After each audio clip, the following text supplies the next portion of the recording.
तो चलिए अब आपको तस्वीरें दिखाएंगे यूपी के शाहजहांपुर के, जहां पर क्यों विवाद वहां पर खड़ा हो गया, दो पक्षों में क्यों झगड़ा हुआ, देखिए 1 मिनट की रिपोर्ट में। सोशल मीडिया पर ये 14 सेकंड का वीडियो जमकर वायरल हो रहा है, जिसमें 15 से ज्यादा लोग एक दूसरे से लड़ाई करते दिखाई दे रहे हैं। इसमें महिला भी है, पुरुष भी है, युवक भी है और बुजुर्ग भी। दोनों गुट एक दूसरे पर लठ बरसा रहे हैं, गिरा गिरा कर मार रहे हैं। इतने में एक युवक को इतनी चोट आती है कि वो जमीन पर गिर जाता है। उसे लोग उठाने जाते हैं और उसकी भी डंडों से पिटाई कर दी जाती है। तस्वीर यूपी के शाहजहांपुर की है, जहां के अल्लाहगंज में जमकर मारपीट हुई। ये मारपीट जमीन विवाद के चलते हुई। दो पक्ष में पहले बहस हुई, फिर वो आपस में भिड़ गए। दोनों पक्षों ने जमकर लाठी डंडे बरसाए, जिससे जो मिला उसको मारा। ना उम्र देखी, ना महिला पुरुष का भेद किया, बस दनादन लाठी भांजते चले गए। इस मारपीट में दोनों पक्षों के लगभग 5 से ज्यादा लोग घायल हो गए। लखनपाल ने थाने में दी तहरीर, जिसके मुताबिक पुरानी रंजिश के चलते विक्रम यादव समेत 6 लोग घर पर आ धमके, जिसमें उनके भाई हरिपाल और भाभी सुंदरी को गाली गलौज करते हुए लाठी डंडों से पीट कर लहूलुहान कर दिया गया। अब आपको मौत का एक ऐसा लाइव वीडियो दिखाएंगे जो तस्वीरें सीसीटीवी कैमरे में कैद हुई कि आपका कलेजा देख के मुंह को आ जाएगा। एक बच्चा जो साइकिल चला रहा था, कैसे पलक झपकते ही एक खतरनाक स्टंट से उसकी मौत हो गई। देखिए 1 मिनट की रिपोर्ट में।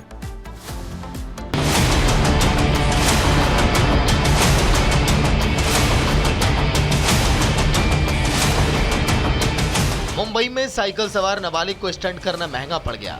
दरअसल एक ढलान पर वह तेज स्पीड में उतर रही साइकिल को कंट्रोल नहीं कर पाया,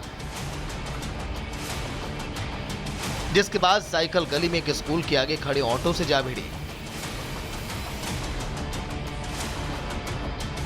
इस हादसे के बाद नाबालिग की मौत हो गई। पुलिस ने शव का पोस्टमार्टम कराने के बाद परिजनों को सौंप दिया। पुलिस मामला दर्ज करके आगे की जांच अब कर रही है।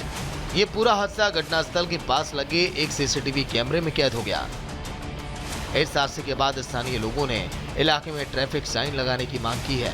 लोगों की मांग है कि गलियों में ट्रैफिक अधिक रहता है, ऐसे में तीव्र मोड़ के साथ दुर्घटनाग्रस्त क्षेत्रों में ट्रैफिक साइन लगाए जाएं। Bureau report, Republic Bharat. वहीं आपने तरक्की शब्द का नाम तो सुना होगा, लेकिन अगर कोई तरक्की बहुत तेजी से कर जाए तो फिर सवाल खड़े हो जाते हैं। हम आज बात करने जा रहे हैं झारखंड के मुख्यमंत्री हेमंत सोरेन की, जो 5 सालों में कैसे 7 सालों के हो गए, कैसे 2 साल उनकी उम्र ज्यादा बढ़ गई। ये अब सवाल खड़े होने लगे हैं। रिपोर्ट आप देखिए।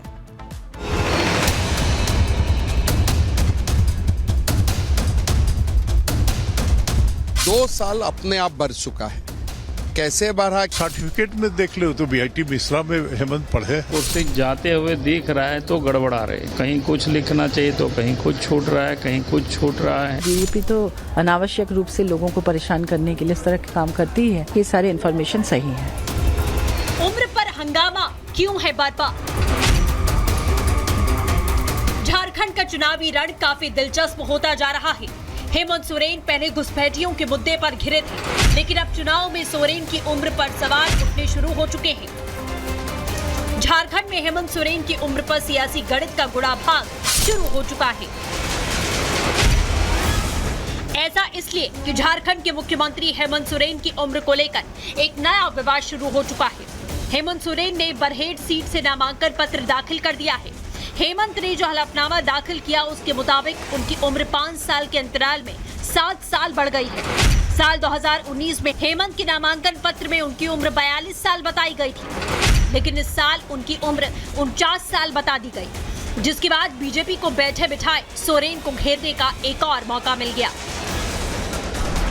मुख्यमंत्री होते हुए उनको अपने उम्र का अंदाज नहीं, झारखंड का विकास का भी उनको अंदाज कभी नहीं रहा है। इतनी हड़बड़ी में है चुनाव हारने के लिए कि अपने उम्र का भी वो गलत हल्फनामा डाल, इसलिए कानून सम्मत कार्रवाई होनी चाहिए। माननीय मुख्यमंत्री जी ने 2024 में अपने नॉमिनेशन के दौरान जो एफिडेविट दिया है और जो उनके पहले का एफिडेविट है, उसमें भारी कॉन्ट्राडिक्शन है। और हास्यास्पद बात यह है कि मुख्यमंत्री जी की आयु सिर्फ 42 वर्ष थी 2019 में, पर 5 वर्षों में इनकी आयु 7 वर्ष बढ़ गई और ये 49 वर्ष के हो गए। तो ये कैसे संभव है मुख्यमंत्री जी? मिस्टर हेमंत सोरेन 5 वर्षों में 7 वर्ष उनकी उम्र बढ़ गई है।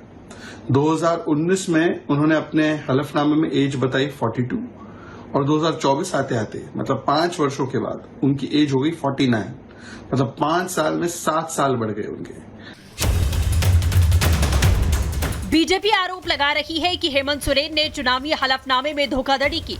बीजेपी के सवाल है कि अगर इस बार उम्र सही है तो क्या 2019 में गलत हलफनामे के आधार पर सोरेन ने चुनाव जीता था? ये पूरा जो जेएमएम है ना, ये ठगने का एक बड़ा मशीन है। ठगने का सिवा और कुछ काम नहीं करता है ये लोग। दुनिया को ठगना, लोगों को ठगना, झारखंड को ठगना, यही उनका मुख्य काम है। इस समय ऐसी स्थिति उनकी हो गई है, इसको बोलते हैं इतनी हड़बड़ी में है, अब उनको लग रहा है कुर्सी जाते हुए दिख रहा है तो गड़बड़ा रहे हैं। तो कहीं कुछ लिखना चाहिए तो कहीं कुछ छूट रहा है, कहीं कुछ छूट रहा है। बीजेपी ने आरोप लगाए तो जेएमएम नेता भी मैदान में आ गए। बीजेपी के आरोपों को सिरे से नकार दिया। बीजेपी तो अनावश्यक रूप से लोगों को परेशान करने के लिए इस तरह के काम करती है। ये टेक्निकल बातें हैं तो ये वहां से तय होगा, लेकिन मुझे पूरा विश्वास है कि सारे इन्फॉर्मेशन सही है। बीजेपी को इतना सोचना चाहिए कि एज पर तो सर्टिफिकेट में देख ले, तो बीआईटी मिश्रा में हेमंत पढ़े हैं तो वहां देख ले जा करके। इसलिए कि नॉर्मली जो लिखा जाता है वोटर लिस्ट में उसी को लोग लिख देते हैं। ये बीआईटी मिश्रा में यही पढ़ते थे, देख ले उससे, इस पे इतना बहस का क्या है। हलफनामे में गलत उम्र की सच्चाई तो जांच के बाद ही पता चलेगी। बीजेपी मांग कर रही है कि सोरेन का नामांकन रद्द कर दिया जाए। अब देखना होगा कि 5 साल में 7 साल उम्र बढ़ने वाला रहस्य कब तक सुलझ पाएगा। Bureau report, Republic Bharat. वहीं स्पेन में विनाशकारी बाढ़ ने इस समय हाहाकार मचा रखा है। लगभग 200 लोगों की वहां पर जान चली गई है। वैज्ञानिकों का यह कहना कि इस बाढ़ की बड़ी वजह जलवायु परिवर्तन और आने वाले समय में अभी वहां पर हालात और बद से बदतर होने वाले हैं। स्पेन के कई शहरों का हाल तो बहुत ज्यादा बुरा है। रिपोर्ट आप देखिए।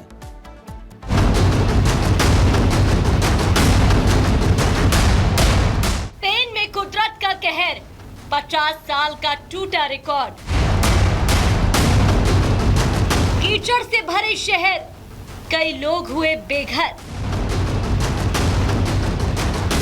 ये तस्वीर उस देश की है जहां तकनीक भी है और आपदाओं से निपटने की सुविधा भी, लेकिन कुदरत के सामने इस देश की क्या हालत हो गई है उसे आप इन तस्वीरों के जरिए देख सकते हैं। डूबी हुई सड़कें, मलबे और कीचड़ से भरे शहर, तैरती हुई गाड़ियां, उखड़ी हुई सड़कें, टूटे हुए पुल। ऐसी बदतर हालत स्पेन के वेलेंसिया शहर की है। बाढ़ की तबाही में सबसे ज्यादा नुकसान वेलेंसिया शहर का ही हुआ है। वेलेंसिया शहर में करीब 50 लाख लोग रहते हैं और अब तक 200 लोगों की मौत हो चुकी है।